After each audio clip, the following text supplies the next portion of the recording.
Assalamualaikum warahmatullahi wabarakatuh. A'udzubillah, bismillah, alhamdulillah. Allahumma salli ala Sayyidina Muhammad wa ala ali Sayyidina Muhammad. Kita berjumpa kembali dalam serial kisah-kisah orang yang soleh. Topik yang menjadi bahan kupasan kita adalah Imam Urwah bin Zubair. Episode 1 lahir dari 2 bibit unggul. Episode 2 membangun rumah dari batu akik.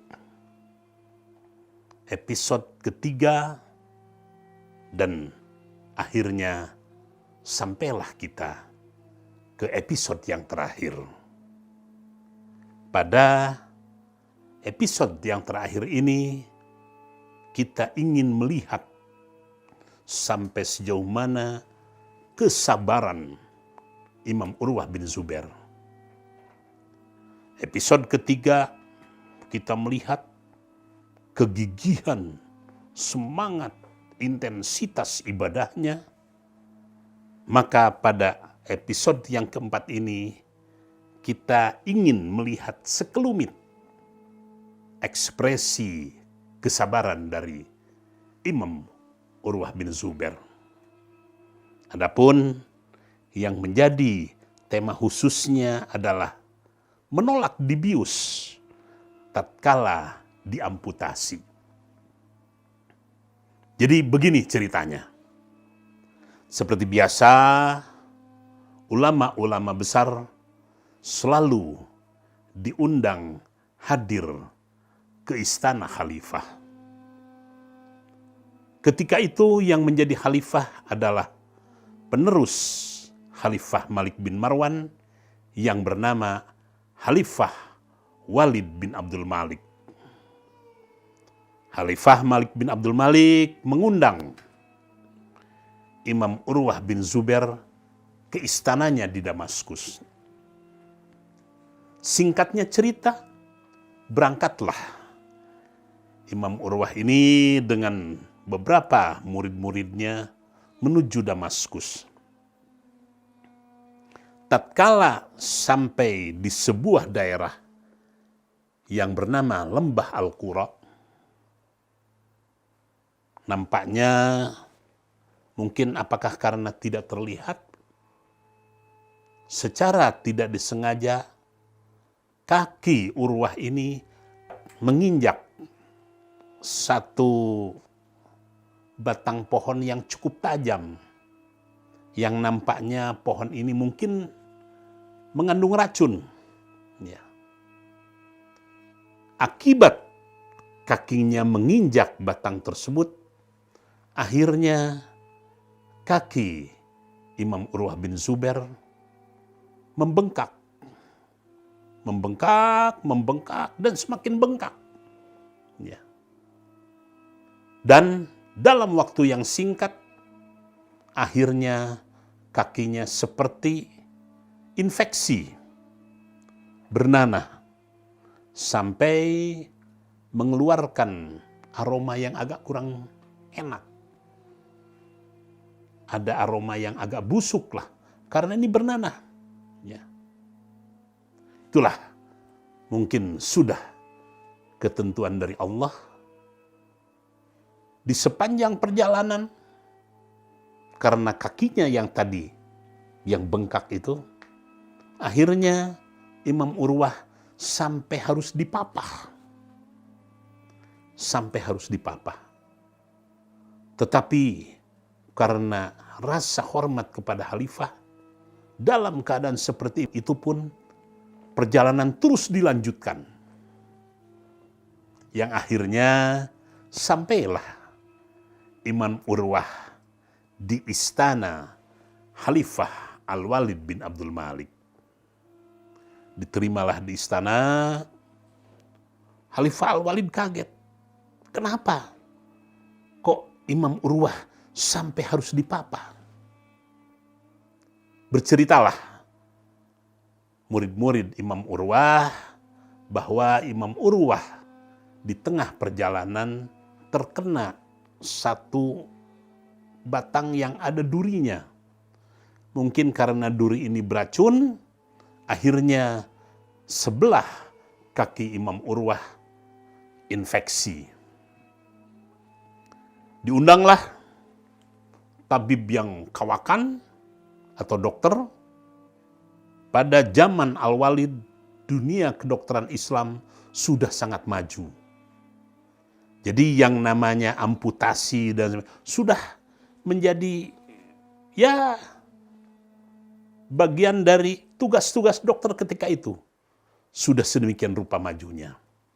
Setelah diperiksa secara intensif oleh tabib kawakan yang berada di istana kekhalifahan Umayyah, akhirnya tabib mengambil kesimpulan bahwa penyakit yang diderita oleh Imam Urwah, satu-satunya jalan agar supaya penyakitnya tidak menjalar kemana-mana, harus dioperasi, harus diamputasi, harus dipotong, harus dibuang.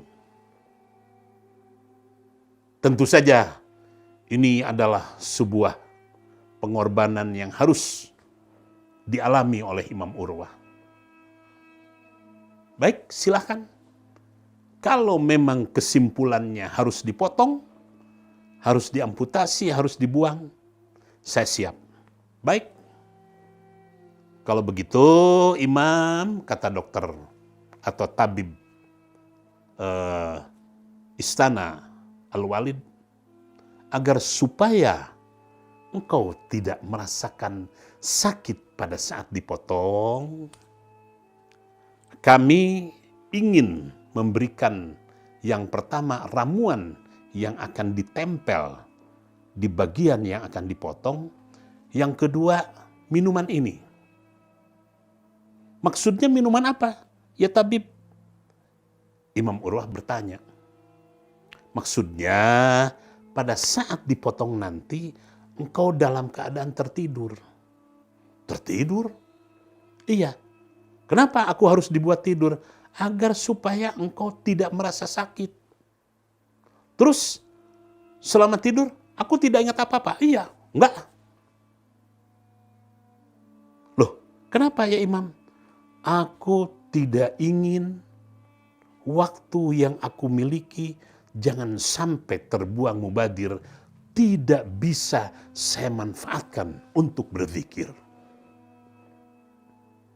Tetapi ini enggak lama ya Imam.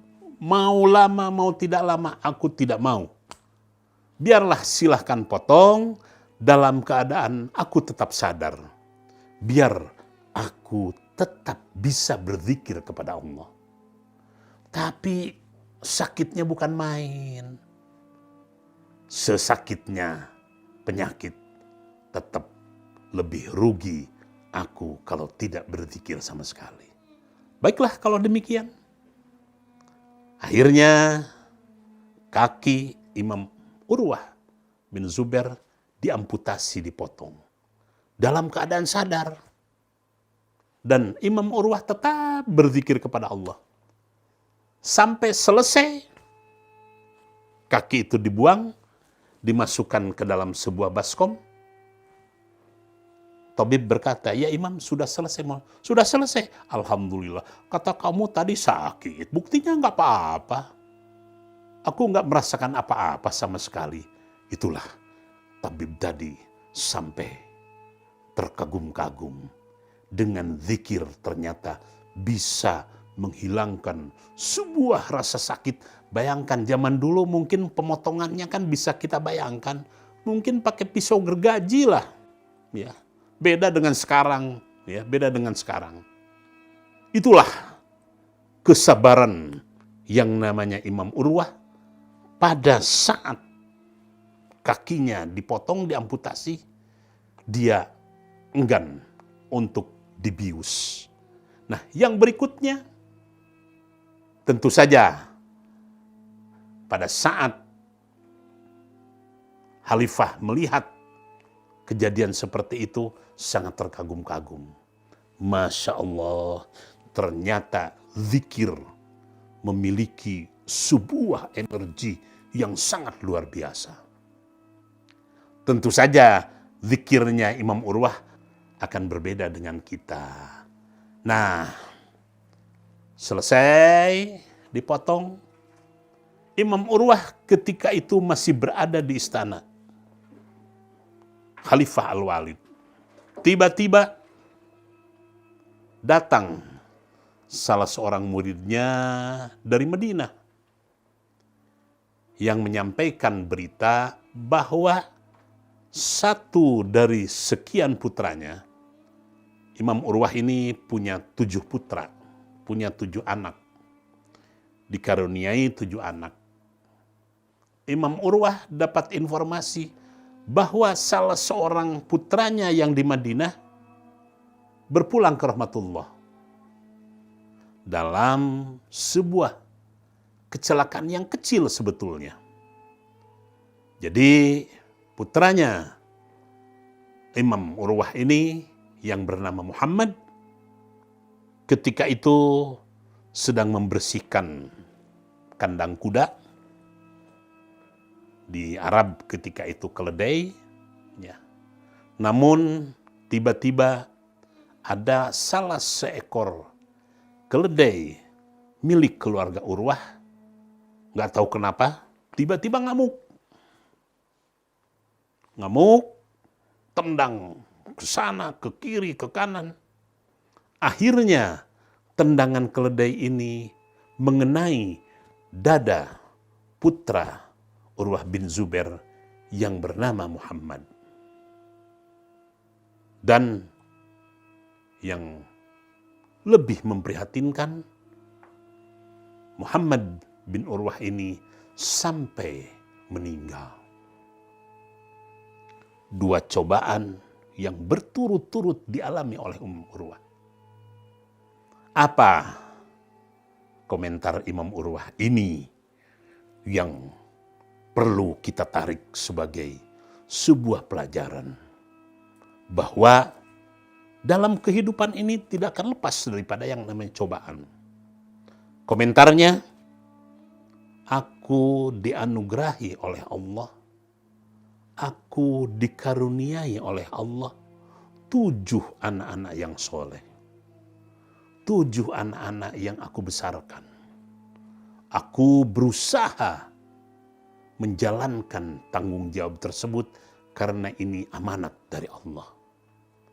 Namun sayang, sekarang dari 7 anak-anakku, nampaknya Allah ambil. Aku sifatnya hanya orang yang dititipkan. Salah satu anakku diambil kembali oleh Allah. Mudah-mudahan aku masih bisa menjalankan tanggung jawab sebagai seorang ayah kepada 6 anakku yang lainnya. Ini tanggapan Imam Urwah. Aku sudah ikhlaskan, mudah-mudahan Allah mempertemukan kembali aku kelak di yaumil mahsyar. Kemudian komentar yang kedua,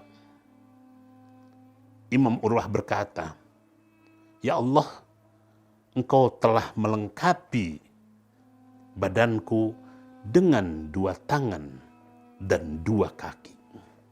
Nah, dari keempat anggota badan tersebut, aku bisa beribadah dengan baik, dengan sempurna.